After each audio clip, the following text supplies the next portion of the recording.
पत्र लिहिण्यामागे की सध्या निवडणूक सुरू असल्यामुळे मुख्यमंत्र्यापासून सगळे मंत्री अवेलेबल नाही आणि राज्यपाल हे सुद्धा एक संविधानिक पोस्ट आहे आणि राज्यपाल म्हणजे राज्याचे पालक आहेत. अशा गंभीर मामल्यामध्ये राज्यपालांनी लक्ष द्यावं, CBIची इन्क्वायरी करावी आणि हा विषय गंभीरतेने घ्यावा, जेणेकरून पुढं असे नराधम एवढी हिंमत करण्याची ते विचारही करू शकणार नाही. याकरता मी राज्यपालांना आणि संबंधित अधिकाऱ्यांना पत्र पाठवलं आहे. पुढच्या काळामध्ये आंदोलन होण्याची शक्यता आहे. आपला सक्रिय सहभाग असणार आहे त्या गव्हर्नमेंटने प्रॉपर ॲक्शन घेतली आणि त्या मुलींना न्याय मिळाला तर आंदोलनाची आवश्यकता नाही.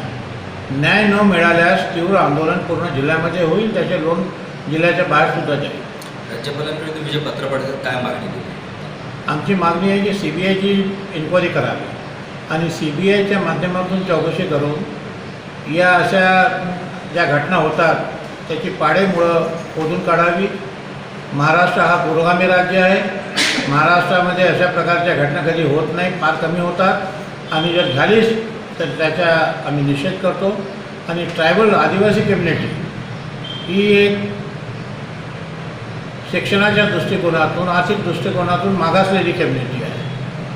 सरकारवर भरोसा करून त्यांनी आपल्या मुलांना शाळेमध्ये पाठवलं आहे आणि शाळेमध्ये गेल्यावर 10-11 वर्षाच्या लहान मुलीवर अशा प्रकारे अतिप्रसंगाची पाळी येत असेल हे आमचं दुर्दैव आहे आणि समाजकारणात आणि राजकारणात राहण्याला काही अर्थ नाही.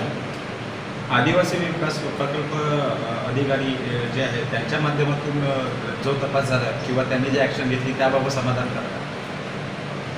2-4 अधिकाऱ्यावर ॲक्शन घेऊन ही एवढी सोपी बाब नाही आहे.